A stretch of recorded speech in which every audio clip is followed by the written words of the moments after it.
Welcome to NarrativeNook audio tales where enchanted stories come to life. If you enjoy our stories, please subscribe, like and share to support our channel. Enjoy listening. Send the information to the Turman family now. An affirmative response quickly came, and as Janice looked at Jared's already distant figure, he chased after Jared. Now that my boss is here, we can finally take care of those bastards. Thinking of this, a heartfelt smile appeared on Janice's face. Janice happily followed behind Jared. The plane had landed directly on the private manor grounds, and the two very quickly entered the manor. The servants were already waiting for their master's return, and Jared casually dismissed them as he then turned around to ask, "What is Joseph up to recently?" He wondered why Joseph had not contacted him for a while. When Janice heard of Joseph, a look of worry slowly appeared on his face. A very dangerous mission had appeared over on his side. After all, the top 1-2 of that organization had left, so he needs to hold the team together. Jared had sent Joseph to a very perilous place. Thinking of this, Janice shuddered a little, thinking that he got it good mining stuff here. Jared did not ask too much. He only gently tapped the tabletop before turning around and walking out.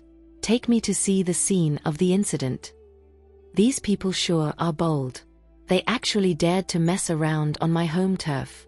Thinking of this, Jared squinted a little, a cold glint flashed past his eyes. "I will teach them a proper lesson." Just as he was about to leave, someone knocked on the door as a pleasant bell rang. Jared looked at the footage sent over from the main door. A young red-haired man stood opposite the camera. The red-haired boy looked at the extraordinarily handsome Hustruabergian face and was stunned by it, so much so that it took him a while before he spoke. "Are you the master of the J.J. Johnston Group?" Jared looked at his hair color, and a hint of mockery appeared in his eyes. The information Janice had given him earlier had clearly shown the crest of the Thorne family is a black umbrella and their trademark red hair. "I've just only arrived, and this group of people immediately got word that I'm in Macrunia. They sure are fast." As he thought of this, Jared said indifferently, "I am." The red-haired man looked at him, seemingly did not expect him to be such a man. He glanced at him again with undisguised covetousness before remembering what he was here for and said, "I'm a member of the Thorne family." He immediately announced who he was, waiting for someone proudly for Jared's response. Yet, the man standing opposite him was totally indifferent as he stared back at him. "And so," said Jared. Ryan was stunned. The Thorne name was so famous that everyone in Macrunia would greet them with a smile. He had not encountered such an attitude in a while now. He did not realize that the other party was being so dismissive of him, and the smile on Ryan's face slowly froze, seemingly thinking that the latter had found out what his family had done to him. However, he quickly realized who he was facing and then put up another smile as he said servilely, "It's nothing too big. It's just that my family wants to hold a dinner, and upon knowing your arrival in Macrunia, they sent me to invite you to attend. Please do consider it." Jared looked at the young man's confident look and caught the anxiety in the latter's eyes. A thoughtful look appeared in Jared's eyes before his lips rose a little, revealing an extremely beautiful smile. It instantly dazzled Ryan, causing the latter to miss the chill in Jared's eyes. "Sure," Jared answered flatly. He had a tinge of mocking disdain in his eyes, but it was hidden so well the other party could not detect it at all. After hearing Jared agreeing to attend, he excitedly looked up and said, "Thank you. It'll be 9 tonight. We await your presence." Ryan thought, "I knew it. If he knew it was us who did that, how could he agree to come? After all, one could tell this was a literal red wedding." Jared did not answer Ryan as he disconnected the video call. That assured Ryan even more that Jared was just a pretty face, and it was impossible for him to find out what went wrong. He did not mind how brusque Jared was earlier and instead walked out happily. Janice, standing by the side, looked at his boss and asked with some puzzlement, "Boss, why did you agree to that invitation?" He wondered, "You already know that they are the culprit, so why are you walking into the trap?" A glint streaked across Jared's eyes as he played with the dagger in his hand, a faint killing intent swirling across his body. "I want to see what they are actually up to for myself." At this moment, Nicole had arrived at her destination under cover of night. She looked at the navigation system that had been inputted earlier and raised her eyebrow. Elijah really understood their nature and had even chosen their destination point already. The Dodge Tomahawk sped through the streets, and 15 minutes later, the two had arrived at a place not too far away from a huge villa. With the Thorne family's current status, they were still not worthy of owning an estate. The two looked at each other, and as they looked at the brightly lit villa, a look of surprise appeared in both their eyes. "It's already late. What are they doing with the lights still on?" Nicole looked at the time. It was 50 minutes past midnight. She had timed things just right to slip into the house at the point when everyone was in their most tired state, to search them. She had something in her mind that she needed to confirm. Yet, the brightly lit villa quickly turned that plan on its head. Nicole looked at her watch and decided not to delay things any further. She gave Carl several secret hand signals, motioning that he was to deal with the two bodyguards at the front gate while she would sneak in from the back. She would then search the place and rendezvous with him outside after 10 minutes. Carl signed to indicate understanding, but at this moment, the corner of Nicole's eyes suddenly caught a light coming from the top of the villa. Her gaze sharpened as she looked at the villa on the other side, and sure enough, there was a fleeting glint coming from the rooftop of the villa as well. Nicole quickly pointed at her bracelet and made a motion for Carl to go alone and contact her at any time. She then ignored Carl's surprise as she used the cover of the night to rush toward the villa on the other side.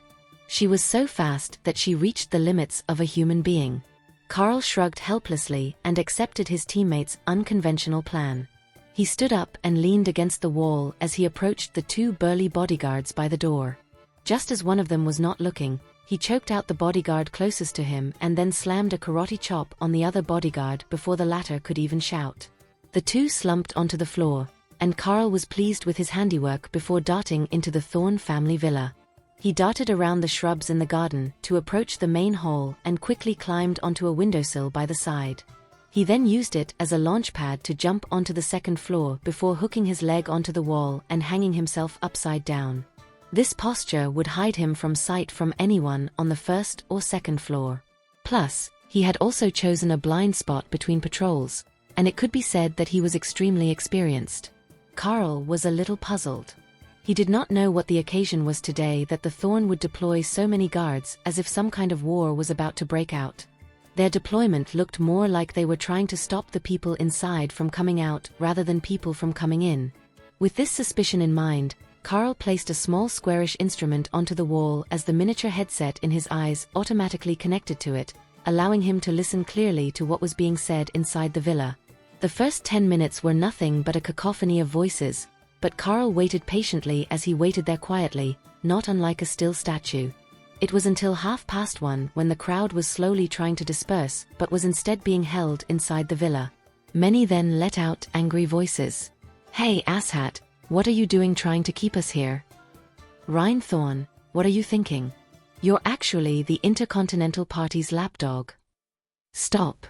Amidst the uproar, Ryan's red hair looked particularly conspicuous.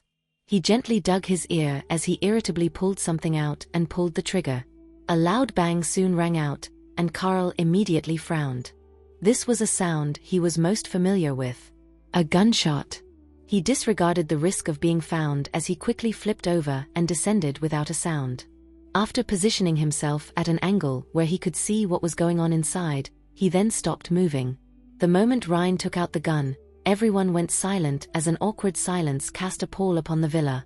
He then laughed out loud, seemingly thinking that the entire fracas was interesting, before hissing brutally, "This banquet is a setup so I can get rid of all of you." Looking at their fearful faces, Ryan was very satisfied. It was only until when he saw Jared, who was still sitting there fiddling around with a dagger with an inlaid dark ruby in it. The latter was calm and gently tapped the blade against the tabletop, his eyes locked onto the gleeful Ryan, as if he had no fear at all. A look of disbelief soon appeared on his face, and seemingly thinking of something, he took a cold and menacing look as he looked at Jared and sneered. "Of course, even if I want to get rid of you lot in the name of my faith, there is still a sequence." Immediately after, he looked at the bodyguard-like figure who had been silent since the start of the banquet and whispered a question to him. The man nodded after hearing that as he took off his cap, His cold icy gaze then stared sharply at Jared, his tone stereotypically businesslike. "Greetings, I'm of the Interpol." In the dark, Carl saw the man as a look of surprise flashed through his eyes before a complicated look too over. The Macronian government actually mobilized this man. It seems like they are taking this banquet very seriously. Carl had the fortune to meet the heads of that organization. It was during an auction in Callaway. Nicole's skill and technique caught Sliver's eyes, and he semi-forcefully inducted her into the team. He had never had a good impression of this fake Good Samaritan. Upon hearing the man introducing himself, Jared did not say anything. Janice, on the other hand, stepped forward and said impassively, "What business do you have with us?" Sliver squinted a little before saying slowly, "For the peace and fairness between nations, I'm representing the Macronian government. I hope that you can hand over 70% of the mining assets and resources you have for the nation's use. In our view, only this way could we best optimize the usage of the Macronian resources." When everyone heard Sliver's words, their eyes widened. Many of the people here were more or less related to the resource industry, but in terms of their weight, they were far, far behind J.J. Johnston Group. That group not only did business, it also operated half of the Macronian industries. When Janice heard Sliver's words, his originally fearful eyes turned disdainful. Handing over 70% of their assets to the insatiable Macronian government? This might as well be daylight robbery. Under the private ownership system, why should they hand over the things they had rightfully earned for no reason? Just because the other party demanded it, they could take whatever they wanted? Moreover, Ryan had a gun in hand, and it was the same for all of his underlings. The bulges around their waists showed they were clearly equipped with guns as well. All these were not an attitude a negotiator should have. Thinking of this, he wanted to say something else. Just as Janice was about to move, a hand with clearly defined joints suddenly stretched out as Jared got up. He stopped Janice with his hand as he looked on indifferently at Sliver and Ryan before him and said softly, "So this is your goal?" Sliver looked at the man before him. The latter's face was very fair as he looked indifferently back at him, an indescribable coldness surging in his eyes. Carl also immediately caught sight of Jared. He was stunned for a few seconds before clicking on the watch on his wrist. After pressing a few buttons, a holographic screen soon floated up. He then pointed his watch at the scene before him as he silently transmitted the footage onto Nicole's terminal. Sliver frowned a little. He was a little pissed off at Jared's uncooperative attitude. He quickly recomposed himself as he looked at Jared and said slowly, "This is what you should be doing." Janice's eyes were already aflame with anger. Yet, Jared only afforded the people on the opposite a cold smile. "What if I don't?" He did not wait for a response but instead looked around on his own, and when he saw the very familiar faces, a look of irony appeared in his eyes. Sliver did not expect to be asked such a rhetorical question, but he quickly recovered. His eyes had a very business-like look and were shockingly indifferent. "Then, I'm afraid no one will be walking out of this place today." When everyone heard that, their expressions changed. "What is the meaning of this? Are they planning to kill us?" Sliver listened to their angry mutterings. A few stood up as they looked displeased and shouted, "You intercontinental lapdogs! You would sell your soul for power? You're despicable." Sliver's eyes were impassive. He did not care what they were saying as long as he could get what he wanted. However, that did not mean he liked hearing such words. Thinking of this, he heard Jared and asked coldly, "Have you thought it through?" The crowd on the side was still yelling and shouting. Ryan, standing behind Sliver, frowned a little before shooting at the feet of the man shouting. The entire venue fell silent, and no one dared to make a sound. Jared let out an inexplicable smile as he looked straight at Sliver and said slowly, "I thought you'd be a bit more reserved in doing something so shameless. I never thought that you'd be so brazen. Should I be praising you guys for being straightforward, or should I be calling you a lot shameless?" Sliver looked at Jared once again and felt the latter a little difficult to handle. Ryan did not care too much, however, as he looked menacingly at Jared and said coldly, "So, you don't agree then?" Janice snorted. "Isn't that obvious?" Only a fool would have agreed to this daylight robbery, and going by the Intercontinental Party's nature, they will not just want the 70%. When the time comes, heavens know whether there will be anything left for us. Thinking of this, he looked at Ryan and hissed, "You will never get what you want. You better let us go this instant." Everyone else also nodded as they had the same thought. Almost no one could accept being squeezed by the Intercontinental Party, as they were relentless and would not stop until they squeezed the last drop of blood from the business folks. When Ryan heard such blunt words, a wicked glint appeared in his eyes as he looked at Jared while slowly putting the gun in his hand away. "The thing is, my hand is just for show, to scare you lot." When everyone heard him say that, many heaved a sigh of relief as they rushed outside. Yet, what Ryan said the next moment made their hearts sink. "However, we have our guys all around this place. If you dare to step out, you'll be Swiss cheese." He looked at the fearful crowd and raised his head triumphantly like a child who had managed to pull off a prank. He let out maniacal laughter before stopping and looking menacingly at Jared as he said word by word, "How's that? Now think. Agree to our demands and live, isn't that a good deal?" When Janice heard that lunatic's words, he immediately frowned. He turned slightly toward Jared, and seeing that the latter was still impassive as ever, he slowly calmed down. Since Jared dared to stand there, that meant that there was no possibility for any miscalculations. Jared looked at Ryan with a faint puzzlement in his eyes. "You seem to have some great animosity against me." Ryan looked at Jared again. Even though this was no longer the first time he saw the latter's face, it still managed to amaze him. He said indifferently, "Why would I?" Jared yet gave him a thoughtful look as he held the extremely thin dagger in his hand and casually twirled it, looking very threatening. "Is that so?" He stood there indifferently. His aura was enough to cause everyone to suffocate. Seeing that everyone was just standing there unmoving, a look of anger appeared in Ryan's eyes. "Since you won't agree, don't blame me then. Men, take Mr. Johnston down first." Although Sliver gave him a displeased look, he did not say anything. The target of his mission today was just Jared. Getting him to agree is the ultimate goal. Thinking of this, he gently made a hand signal. Two people beside him got the signal and slowly made their way toward Jared. Carl looked at the two approaching Jared. A slight look of worry appeared in his eyes. He was now wondering if he should reveal himself to help them. After all, Jared was Nicole's boyfriend. Jared looked at Sliver. An icy chill quickly appeared in his eyes. "This guy, he is after me." Janice became a little more cautious. He was skilled in fighting, but his observation skills were much worse than Dino's. He now really regretted did not take his martial arts practice seriously and could better protect his boss. Jared did not mind it as he looked at the two walking over. A smile appeared on his face as he casually slipped to the side and perfectly avoided their violent tackle. The two were stunned.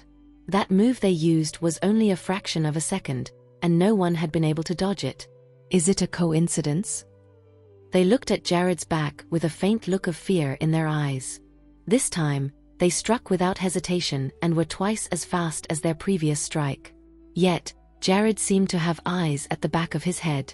He simply just turned sideways slightly and dodged their attacks. At this very moment, the two of them knew that their foe was much more skilled than them. At the same time, everyone in the hall saw the scene and tried to save themselves. There were two selfish folks who yelled, "Since he's your biggest partner, keep him here and let us go." Yeah. His life for everyone's else safety. Isn't that a good deal? Everyone was encouraged by the words, and their gaze toward Jared changed. He knew exactly what they thought as he smiled and slowly said, "You're so naive.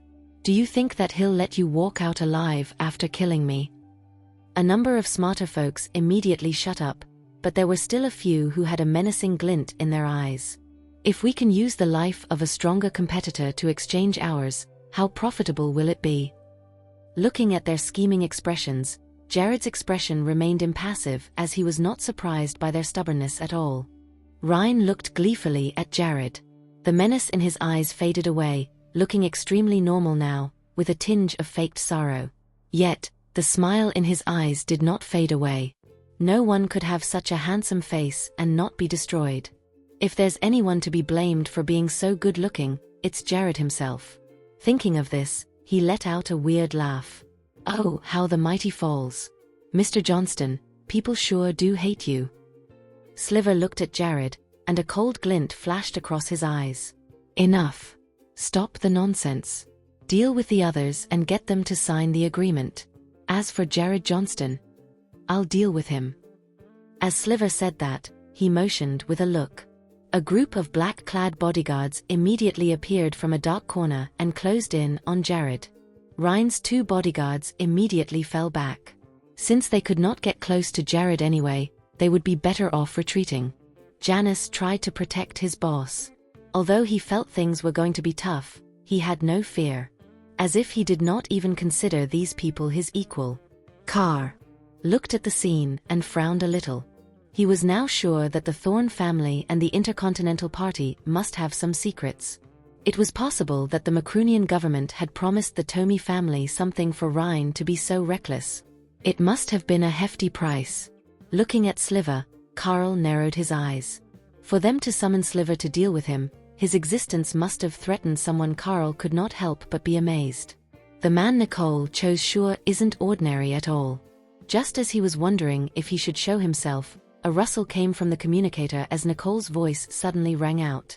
She looked at the scene that was on display before her and said calmly, "Stay still.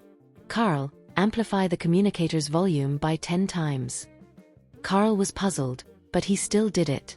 Although he had no idea what Nicole was up to, he knew very well that she had cleared all threats her way. A number of people lay all over the place as blood dripped from the silver shard she held. She then casually shook it before looking coldly at the sniper she had tied up. He was already taken a walloping, but she had not yet killed him. It was for this moment. She then placed the communicator before the sniper, her silver shard pressing close against his throat. "Speak to your boss." The sniper fearfully swallowed his saliva. He shrank his neck, not wanting to speak, but that shard was just too sharp, and just pressing lightly against his skin alone was enough for him to feel that it could pierce his skin. Seeing him demurring, she pressed the shard closer as she said emotionlessly, "Not speaking." The man immediately perked up as his crying voice rang across the entire Thorne villa. "Ryan, we've been surrounded. All 4 sentry points have been taken out." "What?" Ryan's expression changed in an instant. His shocked face turned pale.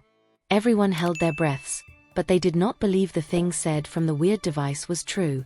After all, they were under threat at gunpoint. Yet, Sliver knew his men would not lie. A look of disbelief appeared in his grey eyes as he looked resentfully at Jared, a tinge of panic that things had gone wrong appearing in his eyes. He immediately wanted to contact the sniper, but he could not make contact at all. His eyes turned icy as he looked at Jared and hissed.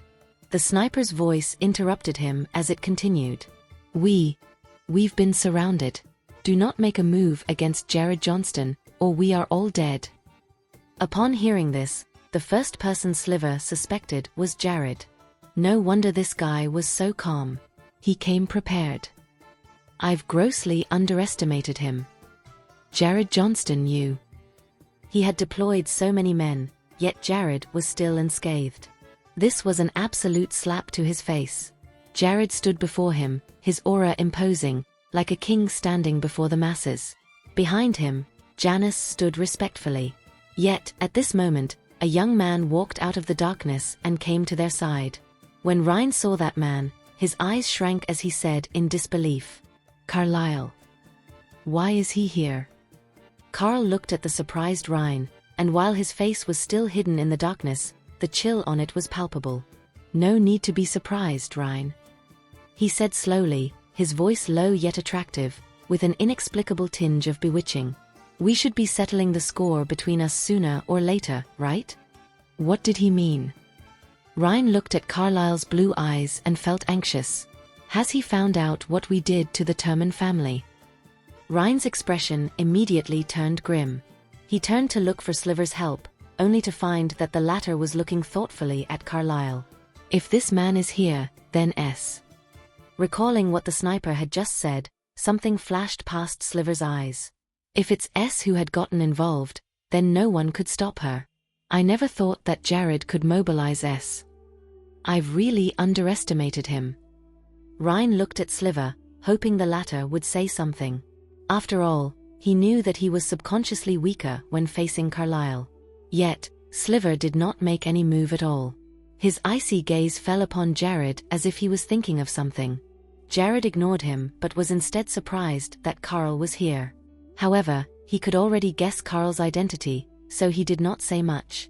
He then said to Ryan and Sliver, "Since you can't keep me here, I'll be leaving then."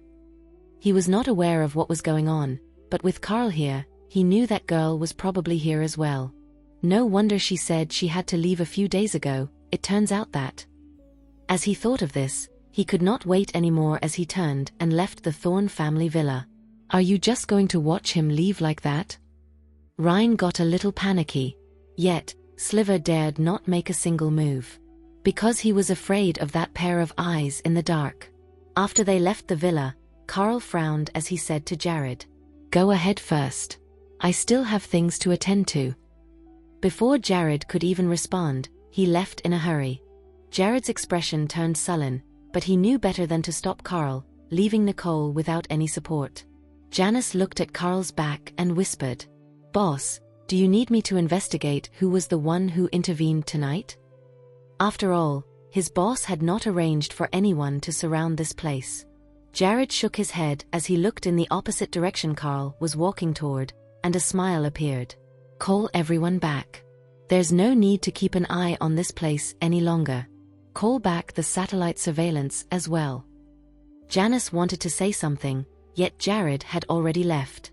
He looked at his boss, slowly letting out a smirk, and muttered to himself, "We've just survived an ambush, and even if you came prepared, you don't need to be in such a good mood, boss." After all, strategizing alone took time. Thinking of this, Janice held his headset and gave some orders before turning around to follow Jared and leave the place. Ryan stood behind Sliver with a livid face. He cautiously observed the latter's expression and dared not speak casually.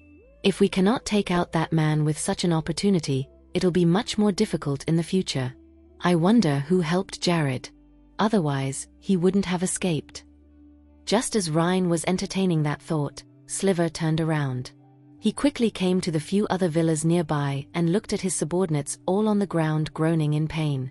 A few snipers there were tied into a wedged shape, and the snipers aiming at Jared were cleanly dismantled into 4 pieces. Although it did not stop them from reassembling it, it could at least ensure that they would not have the time to pursue Jared. A look of approval appeared in Sliver's eyes. Even after so many years, S' way of doing things is still so agile and clever. What she did is ever so clean and with ease, yet it also retained her principles and bottom line. If her foe did not hurt her, she would never really hurt them either. Ryan followed behind and was a little angry as he looked at the mess. He then hissed vehemently, "Sir, don't you worry, I will definitely find out who is the person who had ruined our plans." He originally thought that Sliver would be satisfied with what he said, yet he did not expect this man, who was a stickler of rules, to coldly glance at him and say, "No need." "What?" This time, Ryan was stunned. He did not think that Sliver would be so tolerant of the person standing on Jared's side. Sliver sighed as he slowly closed his eye as he recalled that terrifying scar. When he reopened his eyes, there were no longer any lingering emotions. "I owe her this." Ryan heard the tone in his voice and was surprised. However, looking at Sliver's icy face, he knew better than to press the question. He then slowly opened his mouth and asked the question that concerned him the most. "I've led the Thorne family to betray the Turman family, and now I've crossed the biggest businessman in Macrunia. Our days will get very difficult, sir." "You've seen all that?" Sliver turned around and looked at the person that was no different than a gnat and slowly said, "What do you want? Out with it." A look of greed appeared in Ryan's eyes. The reason he was willing to be a blade of the Intercontinental Party was that he had been coveting something for too long, and the bits and pieces he had gotten so far no longer satisfied him. So he grinned softly and said, "I'm not asking for much, sir. I need a copy of that mobile armor blueprint that the Turman family has. That'll be enough." Sliver glanced at Ryan with a warning look in his eyes, seemingly displeased with the latter's insatiable greed. But in the end, he nodded slowly. As long as you can get your hands on it. Ryan's eyes immediately lit up as he looked at Sliver and said, just wait for it. Nicole and Carl returned to the Terman Manor as she parked the Dodge Tomahawk at the back. She then bid Carl goodbye before walking to her room.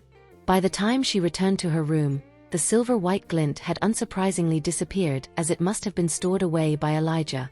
She looked away, and when she saw the item on her table, she paused a little. Although the computer was on, its screen was in sleep mode. Yet, the paper in front of the computer caused her eyes to twitch a little. Although the other party had tried to restore it, Nicole had mastered a certain pattern when she put it down, so she could tell at a glance that someone had touched the piece of paper. There was someone who came into her room and saw the chip she had inserted into the computer. Nicole quickly checked through and confirmed that no one had touched her computer.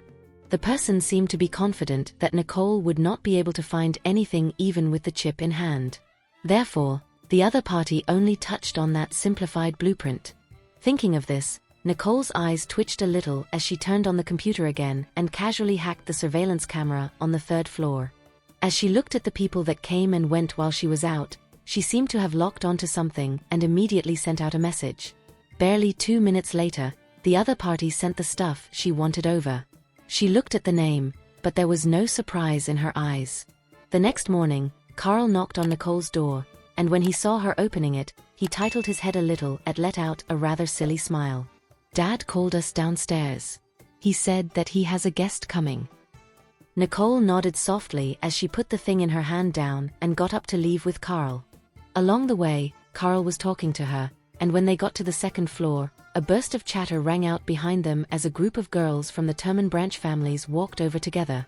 The leading girl was sweet-looking, not unlike a very delicate doll. Everyone surrounded her and was seemingly saying something to her, yet she looked a little gloomy. It was until when she saw Carlisle did her eyes lit up. Seemingly knowing what she was thinking, the other girls also teased her as they accompanied her toward Carl. Vera shyly looked at the man before her as a blush appeared on her face. She looked extremely lovely as she said somewhat bashfully, "Hello, Carlisle." Carl gave her a puzzled look. In fact, he had no recollection of this girl at all, but out of courtesy, he still nodded at her. Immediately after, he looked away and continued to talk to Nicole as if he did not want to give that girl any attention at all. Vera's looked at this dazzling scene before her as her bashful eyes froze.